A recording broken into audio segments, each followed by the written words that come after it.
નમસ્કાર વિદ્યાર્થી મિત્રો.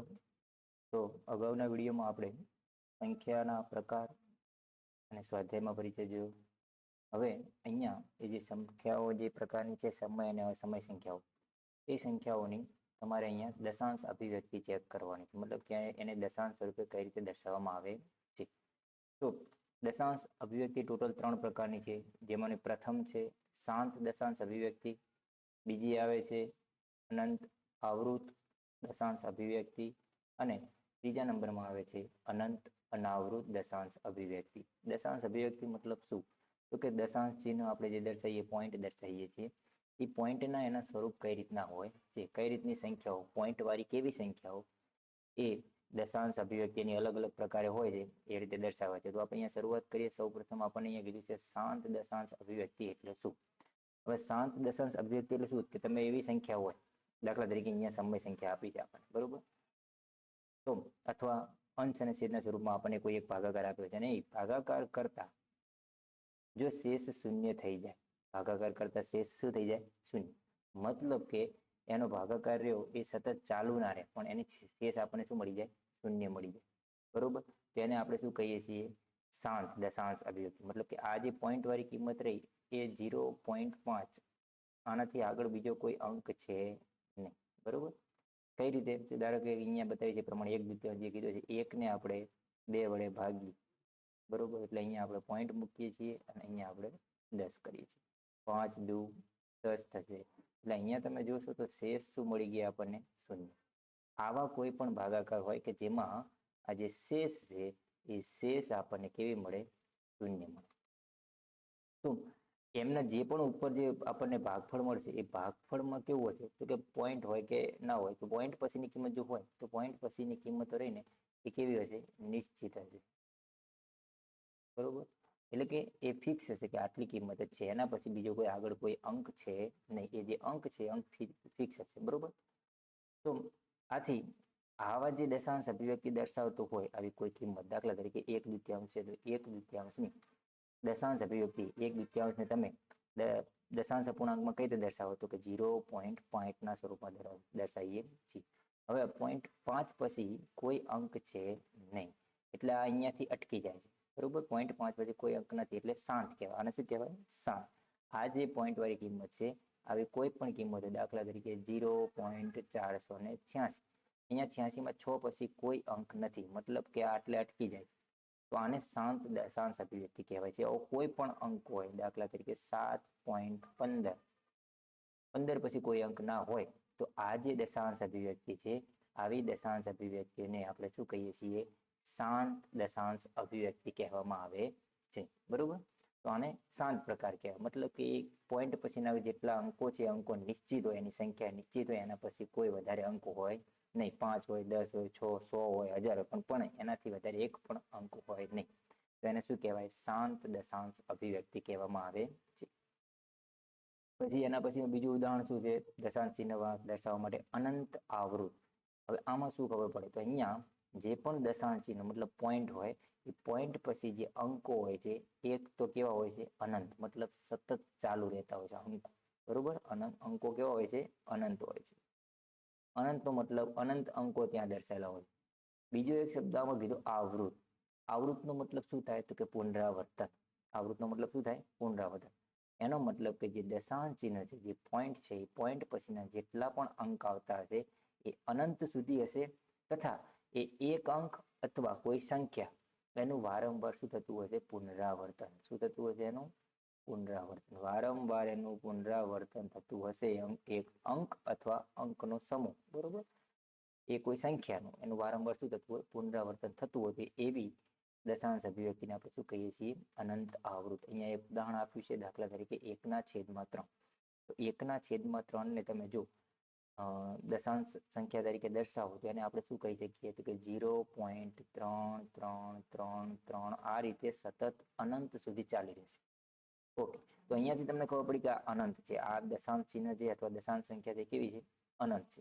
તો અનંત તો ખબર પડી ગઈ, પરંતુ સાથે સાથે આવૃત પણ છે. આવૃત એટલે શું? તો અહીંયા તમે દેખશો તો 3નો પુનરાવર્તન થાય છે. અનંત સુધી 3નું પુનરાવર્તન થાય છે. એટલે આને શું કહેવાય? અનંત છે એટલે અનંત, અને પુનરાવર્તન થાય છે એટલે આવૃત. તો આવી કોઈ પણ સંખ્યા હોય કે જેનું તમે દશાંશ ચિહ્ન સ્વરૂપે તમે એને દર્શાવો તો એ અનંત સુધી ચાલુ રહેતી હોય સંખ્યા અને સાથે સાથે એનું પુનરાવર્તન પણ થતું હોય તો એને આપણે અનંત આવૃત કહેવામાં આવે છે. અને આવી કોઈ પણ સંખ્યા કે જેનું વારંવાર પુનરાવર્તન થતું એના ઉપર તમે આ રીતે લીટું કરી, લીટું મતલબ આ શું કહેવા માંગે છે? 12. ને આપણે વંચાઈશું 12. બરોબર? તો આને તમે શું વાંચશો? 0.312. અહીંયા 12 નો મતલબ શું કે જેટલા અંક ઉપર આ તમે 12 લખ્યો હશે એટલા અંકનું સતત પુનરાવર્તન થતું હશે, અંક અથવા અંકોનું. બરોબર? જેટલા ઉપર હશે એનું પુનરાવર્તન થતું હોય છે. અને આને કહેવાય અનંત આવૃત દશાંશ અભિવ્યક્તિ. મતલબ કે આવી કોઈ સંખ્યા હોય તો દશાંશ તો છે પણ દશાંશ ચિહ્ન તો હોય, એના પછીના અંકોનું વારંવાર પુનરાવર્તન થતું હોય અને અનંત સુધી ચાલતા હોય એને આપણે અનંત આવૃત કહેવામાં આવે છે. ત્રીજા નંબરમાં જોશો તો એનું નામ પણ અનંતથી શરૂઆત થાય છે. મતલબ અહીંયા પણ પોઈન્ટ પછી કિંમતો તો કેવી છે? અનંત, પરંતુ અનાવૃત છે. અહીંયા આવૃતમાં પુનરાવર્તન થતું હતું, જ્યારે અનાવૃત એટલે શું કે એમાં પુનરાવર્તન થતું નથી. બરોબર? અનાવૃતનો મતલબ શું થાય? તો કે એ જે કિંમતો છે એનું વારંવાર પુનરાવર્તન ના થતું હોય તો શું હોય? તો કે બધી કિંમતો અલગ અલગ હોય છે. ઓકે, એક સિમ્પલ ઉદાહરણ છે અહીંયા વર્ગમૂળમાં 2.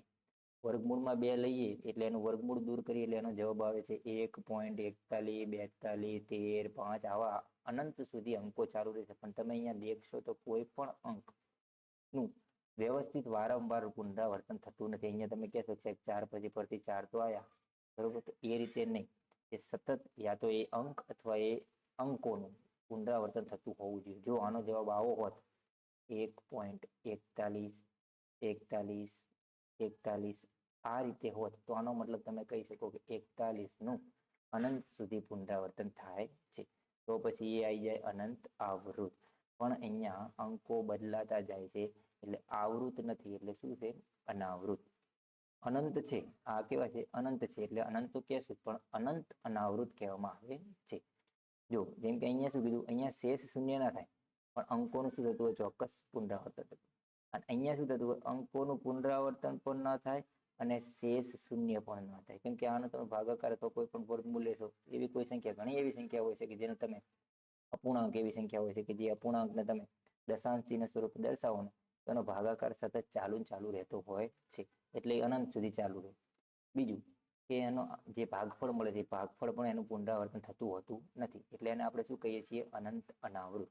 તો ટોટલ 3 પ્રકાર છે આ દશાંશ અભિવ્યક્તિના. પહેલો આવે શાંત દશાંશ અભિવ્યક્તિ, જેમાં ભાગાકારમાં શેષ શૂન્ય થઈ જાય, એટલે કે પોઈન્ટ પછીના અંકોની સંખ્યા નિશ્ચિત હોય. બીજું આવે અનંત અનાવૃત, એટલે કે પોઈન્ટ પછીના અંકો અનંત છે પણ સાથે સાથે એમનું પુનરાવર્તન પણ અનાવૃત કે આવૃત છે, જેમાં અંકોનું પુનરાવર્તન થાય છે. ત્રીજું છે અનંત અનાવૃત, એટલે કે દશાંશ ચિહ્ન પછી પોઈન્ટ પછી અંકો અનંત છે પરંતુ એમનું પુનરાવર્તન થતું નથી. ઓકે, તો આ રીતે આટલા પ્રકારના આપણને અહીંયા દશાંશ અભિવ્યક્તિઓ એટલે કે એમના પ્રકાર દર્શાવેલા છે. હવે જે સંખ્યાઓ હોય છે એ સંખ્યાઓમાં કેવું થતું હોય છે કે આપણે સમય અને અસમય સંખ્યાઓ વિશે ભણ્યા. ઓકે, તો સમય અને અસમય સંખ્યાઓ પણ આ રીતે દર્શાવવામાં આવે છે. તો યાદ રાખજો, જેની દશાંશ અભિવ્યક્તિ શાંત દશાંશ અભિવ્યક્તિ હોય અને અનંત આવૃત દશાંશ અભિવ્યક્તિ હોય તો આવી સંખ્યાઓ હંમેશા કેવી હોય? સમય સંખ્યા. આ બધી જ સંખ્યાઓ હંમેશા કેવી હશે? સમય સંખ્યા. જેમની દશાંશ અભિવ્યક્તિ શાંત દશાંશ અભિવ્યક્તિ હોય અને અનંત આવૃત હોય. યાદ રાખજો, અનંત આવૃત હોય એ બધી જ સંખ્યાઓ સમય સંખ્યા કહેવાય. મતલબ કે 1/2 સમય સંખ્યા છે, 1/3 પણ સમય સંખ્યા છે. પરંતુ એવી સંખ્યા કે જેનું દશાંશ અભિવ્યક્તિ અનંત અનાવૃત હોય, આવી બધી જ સંખ્યા અસમય સંખ્યા છે. એવી સંખ્યા છે બધી સંખ્યા અસમય. તો યાદ રાખજો, દશાંશ અભિવ્યક્તિ ઉપરથી પણ તમે સમય અને અસમય સંખ્યાઓ વિશે કહી શકો છો. ઓકે, તો આ દશાંશ અભિવ્યક્તિમાં તમને ખ્યાલ પડ્યો હશે.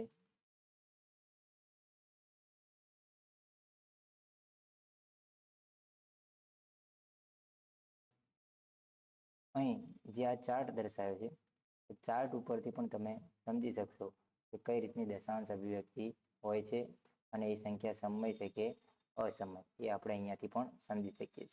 દેખો, તો જે સમય સંખ્યાની વાત કરીએ, દશાંશ અભિવ્યક્તિ જો એ શાંત હોય કેવી હોય? જો તે શાંત હોય તો એ સંખ્યા કઈ કહેવાય? સમય સંખ્યાઓ કહેવાય. બીજું અહીંયા શું દર્શાવે છે? તો કે જો એ શાંત નથી, મતલબ કે અનંત છે. તો અનંતમાં પણ બે પ્રકાર થઈ જાય. શું અનંત આવૃત છે? જો અનંત આવૃત હોય તો પણ એ સંખ્યા કેવી કહેવાય? સમય સંખ્યા. પણ તો અનંત અનાવૃત હોય તો એ સંખ્યા કેવી થઈ જાય છે? અસમય સંખ્યાઓ કહેવાય છે.